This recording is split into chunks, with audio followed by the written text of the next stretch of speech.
Chapter 10. Letter. Dr. Seward to the Honourable Arthur Holmwood. 6th of September. My dear Art, my news today is not good. Lucy this morning had gone back a bit. There is, however, one good thing which has arisen from it. Mrs. Westenra was naturally anxious concerning Lucy and has consulted me professionally about her. I took advantage of the opportunity and told her that my old master, Van Helsing, the great specialist, was coming to stay with me, and that I would put her in his charge conjointly with myself. So now we can come and go without alarming her unduly, for a shock to her would mean sudden death, and this, in Lucy's weak condition, might be disastrous to her. We are hedged in with difficulties, all of us, my poor fellow, but please God, we shall come through them all right. If any need, I shall write, so that, if you do not hear from me, take it for granted that I am simply waiting for news. In haste, yours ever, John Seward. Dr. Seward's Diary. 7th of September. The first thing Van Helsing said to me when we met at Liverpool Street was, "Have you said anything to our young friend, to lover of her?" "No," I said. "I waited till I had seen you, as I said in my telegram. I wrote him a letter simply telling him that you were coming, as Miss Westenra was not so well, and that I should let him know if need be." "Right, my friend," he said. "Quite right. Better he not know as yet. Perhaps he will never know. I pray so. But if it be needed, then he shall know all. And, my good friend Jon, let me caution you. You deal with the madman.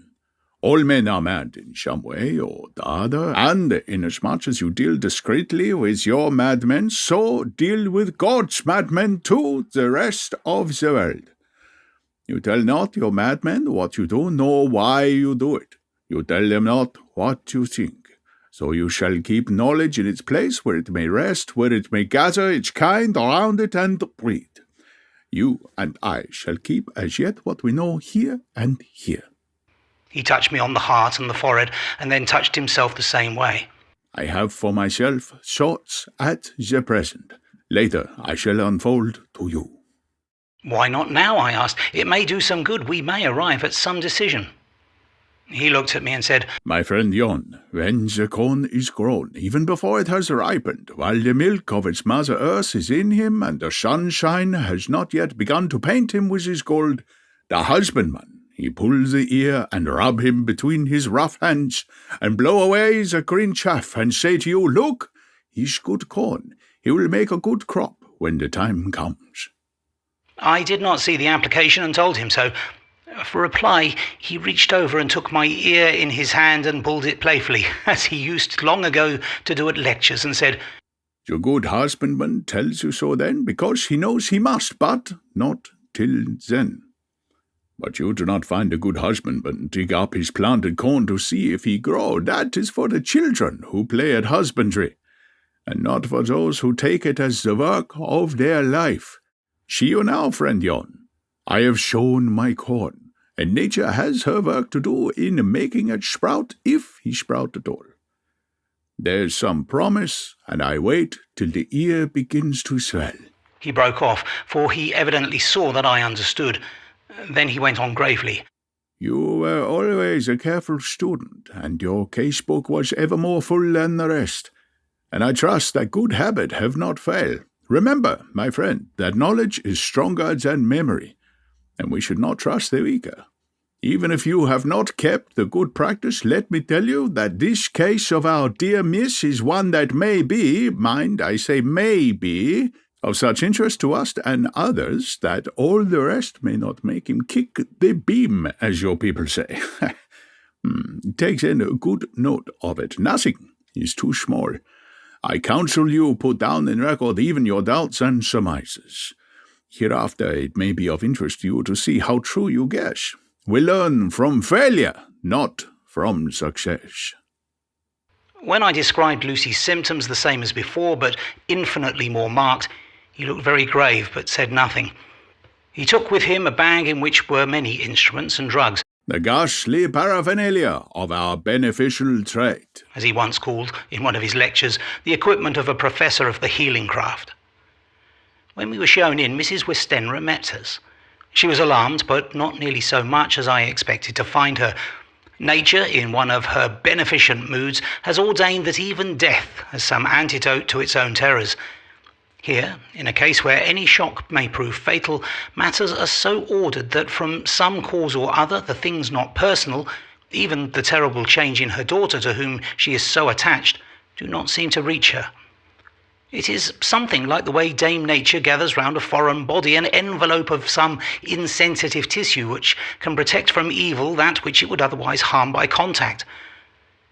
If this be an ordered selfishness, then we should pause before we condemn any one for the vice of egoism, for there may be deeper root for its causes than we have knowledge of. I used my knowledge of this phase of spiritual pathology and set down a rule that she should not be present with Lucy or think of her illness more than was absolutely required. She assented readily, so readily that I saw the hand of nature fighting for life. Van Helsing and I were shown up to Lucy's room.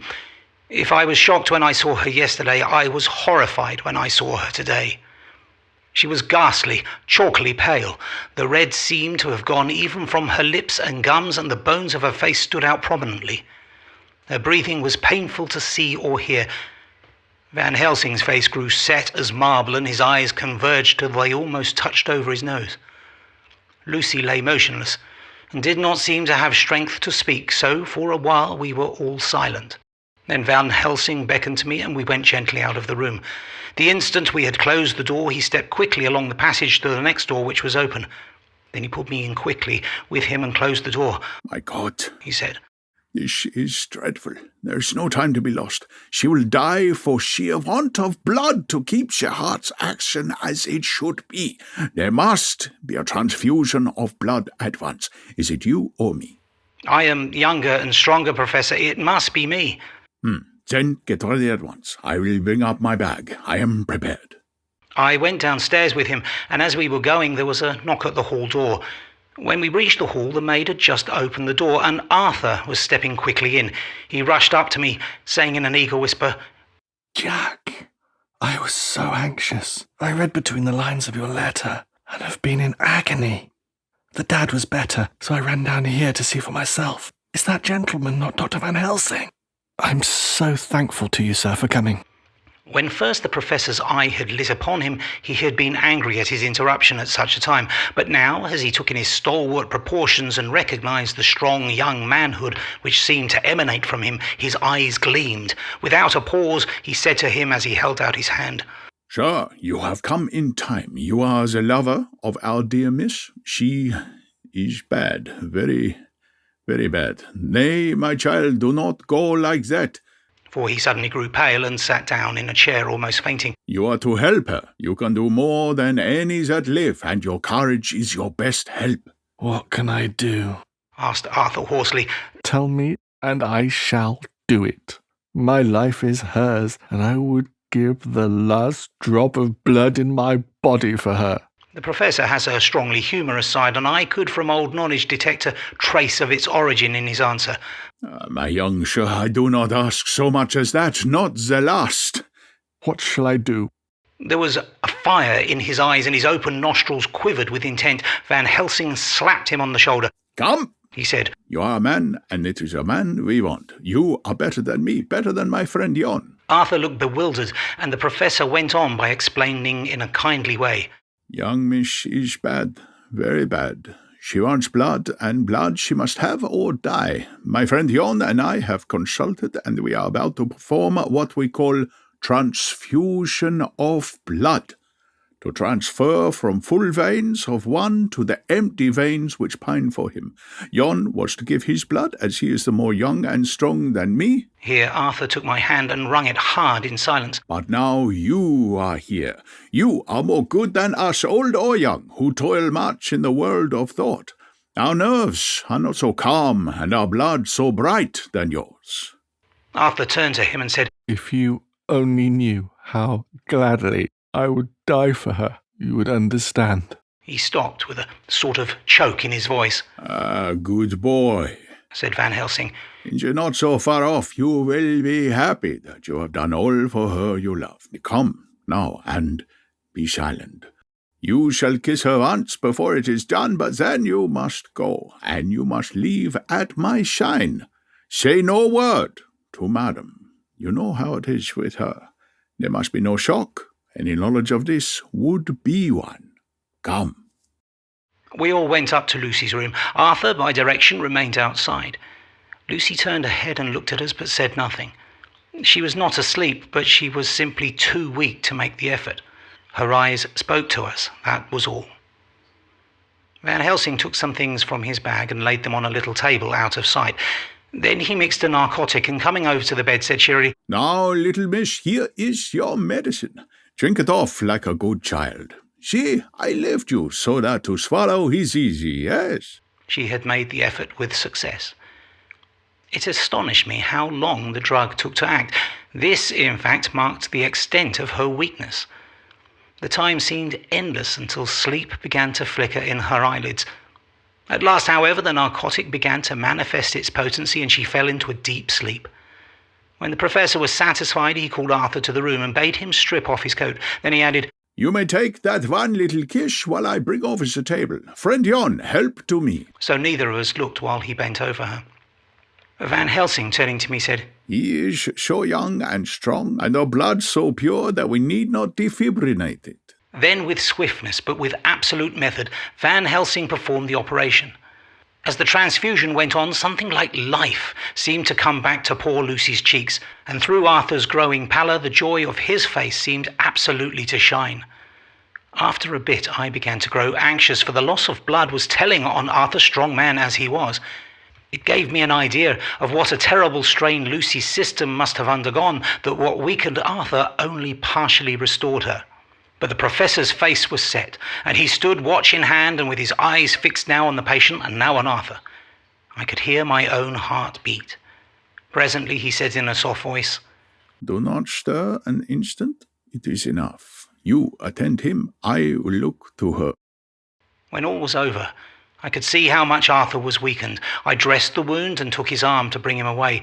When Van Helsing spoke without turning round, the man seems to have eyes in the back of his head. The brave lover, I think, deserve another kiss, which he shall have presently." And as he had now finished his operation, he adjusted the pillow to the patient's head. As he did so the narrow black velvet band, which seems always to wear round her throat, buckled with an old diamond buckle which her lover had given her, was dragged a little up and showed a red mark on her throat. Arthur did not notice it, but I could hear the deep hiss of indrawn breath, which is one of Van Helsing's ways of betraying emotion. He said nothing at the moment, but turning to me, saying, "Now, take down our brave young lover. Give him of the port wine, and let him lay down a while. He must then go home and rest, sleep much, and eat much, that he may be recruited of what he has so given to his love. He must not stay here. Hold a moment. I may take it, sir, that you are anxious of result. Then bring it with you, that in all ways the operation is successful. You have saved her life this time, and you can go home and rest easy in mind that all that can be is. I shall tell her all when she is well. She shall love you none the less for what you have done. Goodbye." When Arthur had gone, I went back to the room. Lucy was sleeping gently, but her breathing was stronger. I could see the counterpane move as her breast heaved. By the bedside sat Van Helsing, looking at her intently. The velvet band again covered the red mark. I asked the professor in a whisper, "What do you make of the mark on her throat?" "What do you make of it?" "I have not examined it yet," I answered, and then they proceeded to loose the band. Just over the external jugular vein there were 2 punctures, not large, but not wholesome looking. There was no sign of disease, but the edges were white and worn looking as if by some trituration. It at once occurred to me that this wound, or whatever it was, might be the means of that manifest loss of blood. But I had abandoned the idea as soon as it formed, for such a thing could not be.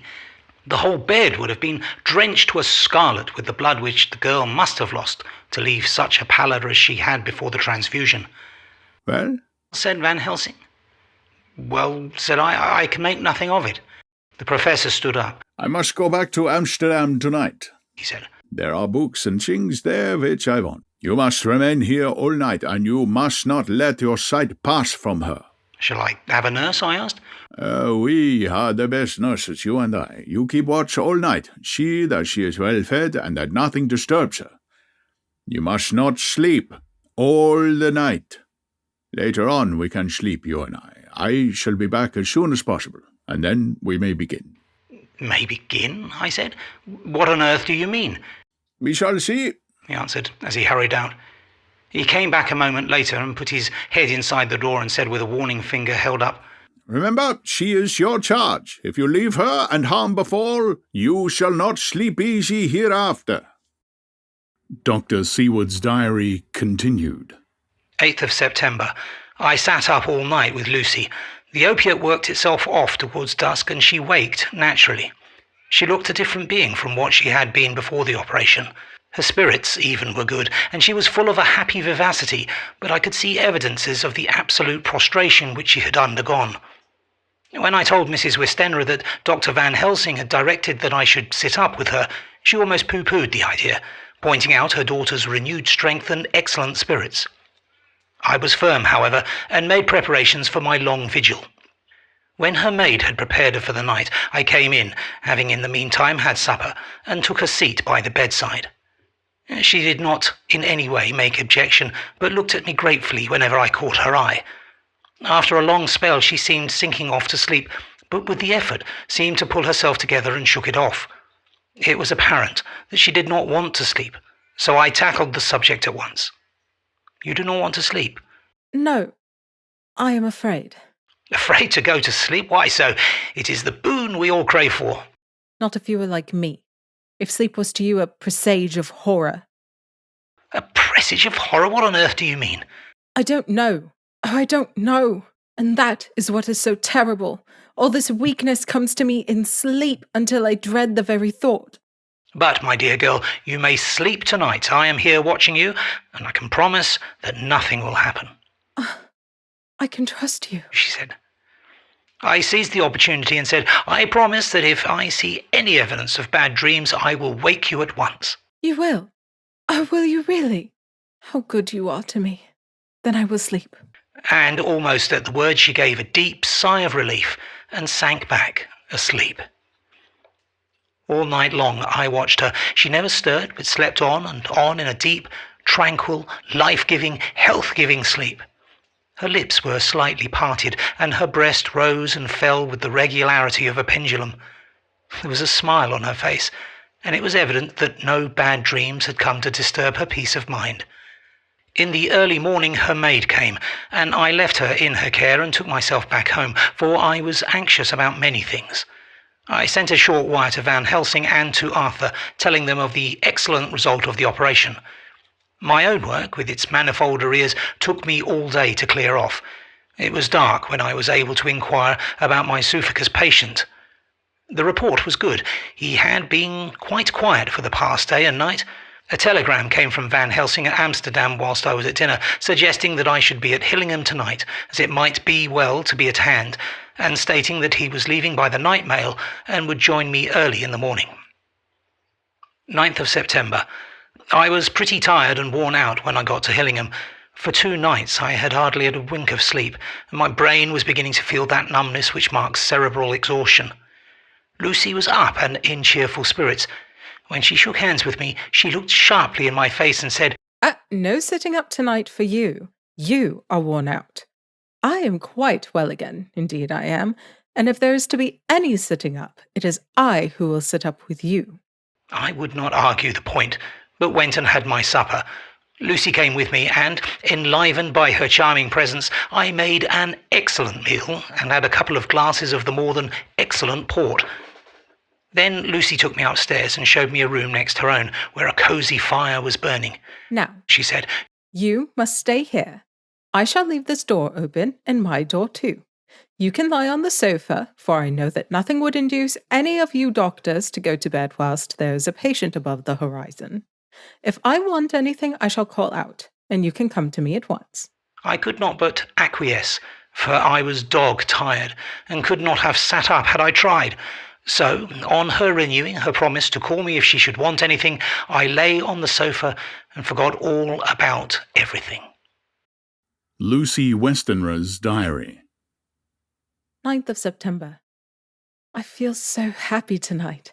I've been so miserably weak that to be able to think and move about is like feeling sunshine after a long spell of east wind out of a steel sky.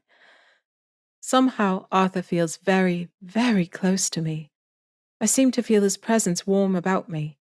I suppose it is that sickness and weakness are selfish things and turn our inner eyes and sympathy on ourselves, whilst health and strength give love rein, and in thought and feeling he can wander where he wills. I know where my thoughts are. If only Arthur knew. My dear, your ears must tingle as you sleep, as mine do waking. The blissful rest of last night. How I slept with that dear good Seward watching me. And tonight I shall not fear to sleep, since he is close at hand and within call. Thank everybody for being so good to me. Thank God. Good night, Arthur.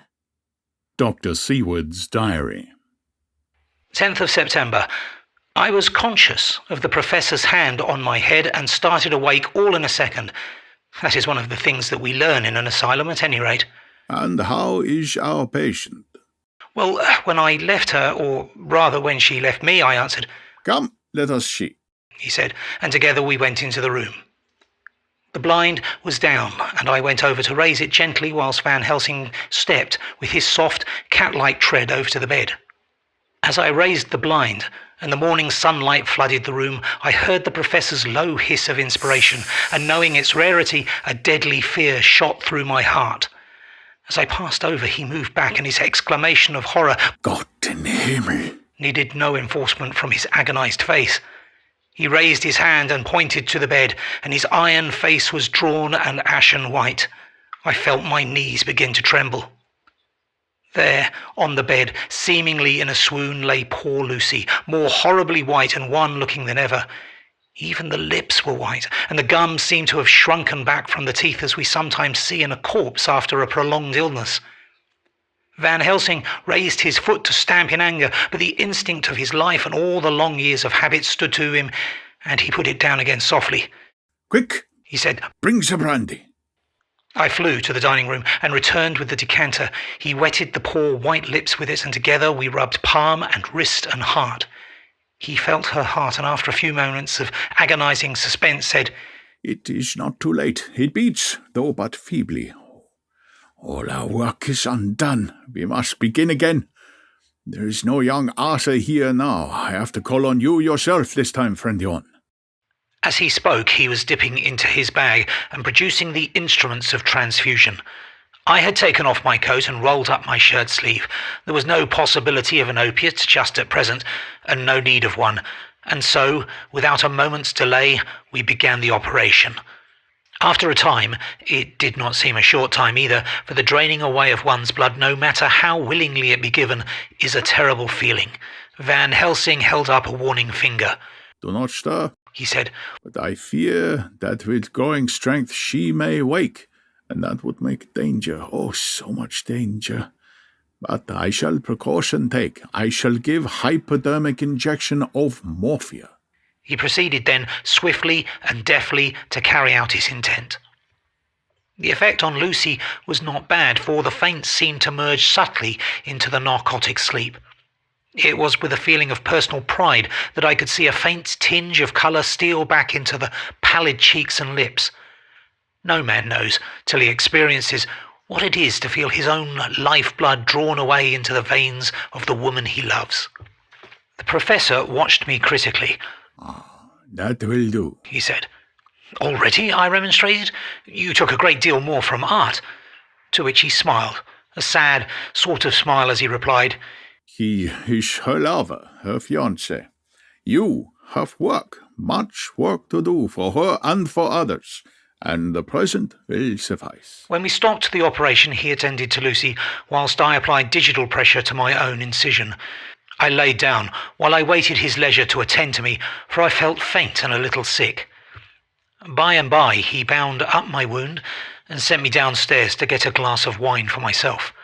As I was leaving the room, he came after me and half whispered, Mind, nothing must be said of this. If our young lover should turn up unexpected as before, no word to him.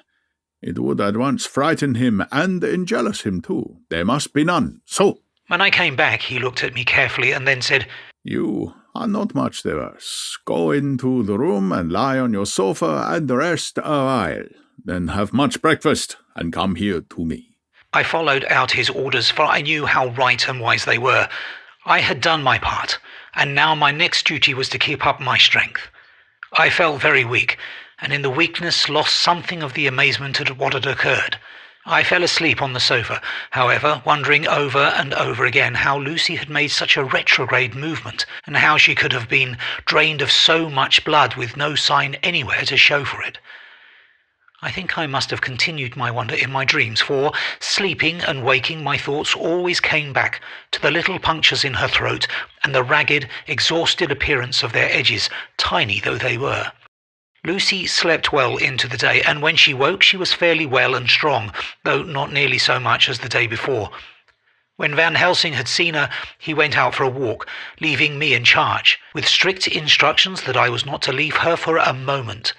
I could hear his voice in the hall, asking the way to the nearest telegraph office. Lucy chatted with me freely, and seemed quite unconscious that anything had happened. I tried to keep her amused and interested. When her mother came out to see her, she did not seem to notice any change whatever, but said to me gratefully, We owe you so much, Dr. Seward, for all you have done. But you really must now take care not to overwork yourself. You are looking pale yourself. You want a wife to nurse and look after you a bit, that you do. As she spoke, Lucy turned crimson, though it was only momentarily, for her poor wasted veins could not stand for long, an unwanted drain to the head. The reaction came in excessive pallor as she turned imploring eyes on me. I smiled, nodded, and laid my finger on my lips. With a sigh, she sank back amid her pillows. Van Helsing returned in a couple of hours, and presently said to me, Now, you go home, and eat much, and drink enough. Make yourself strong. I stay here tonight, and I shall sit up with little Miss myself. You and I must watch the case, and we must have none other to know. I have grave reasons. No, do not ask me. Think what you will. Do not fear to think, even the most not improbable. Good night. In the hall, two of the maids came to me and asked if they or either of them might not sit up with Miss Lucy. They implored me to let them, and when I said it was Dr. Van Helsing's wish that either he or I should sit up, they asked me quite piteously to intercede with the foreign gentleman. I was much touched by their kindness. Perhaps it is because I am weak at present, and perhaps because it was on Lucy's account that their devotion was manifested. For over and over again I have seen similar instances of woman's kindness. I got back here in time for a late dinner, went my rounds all well, and sat this down whilst waiting for sleep. It is coming. 11th of September. This afternoon I went over to Hillingham, found Van Helsing in excellent spirits and Lucy much better. Shortly after I arrived, a big parcel from abroad came for the Professor. He opened it with much impressment, assumed, of course, and showed a great bundle of white flowers. These are for you, Miss Lucy, he said. For me? Oh, Dr. Van Helsing. Yes, my dear, but not for you to play with. These are medicines. Here Lucy made a wry face. Nay, but they are not to be taken in decoction or in nauseous form, so you need not snub that so charming nose, or I shall point out to my friend Arthur that woes he may have to endure in seeing so much beauty that he loves so much distort. My pretty miss, that brings the so nice nose all straight again. This is medicinal, but you do not know how. I put him in your window. I make pretty wreath and hang round your neck, so you sleep well. Oh, yes, they, like the lotus flower, make your trouble forgotten. It smells so like the waters of Lethe and of that fountain of youth that the conquistadors sought for in the Floridas, and find him all too late. Whilst he was speaking, Lucy had been examining the flowers and smelling them. Now she threw them down, saying with half laughter and half disgust, "Oh, Professor, I believe you are only putting up a joke on me. Why, these flowers are only common garlic." To my surprise, Van Helsing rose up and said with all his sternness, his iron jaw set and his bushy eyebrows meeting, "No trifling with me. I never jest. There is grim purpose in what I do, and I warn you that you do not thwart me. Take care, for the sake of others, if not for your own." Then, seeing poor Lucy scared, as she might well be, he went on more gently. "No, little miss, my dear, do not fear me. I only do for your good, but there is much virtue to you in these so common flowers. See, I place them myself in your room.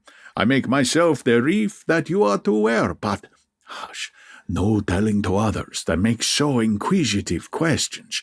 We must obey, and silence is a part of obedience, and obedience is to bring you strong and well into loving arms that wait for you. Now, sit a while.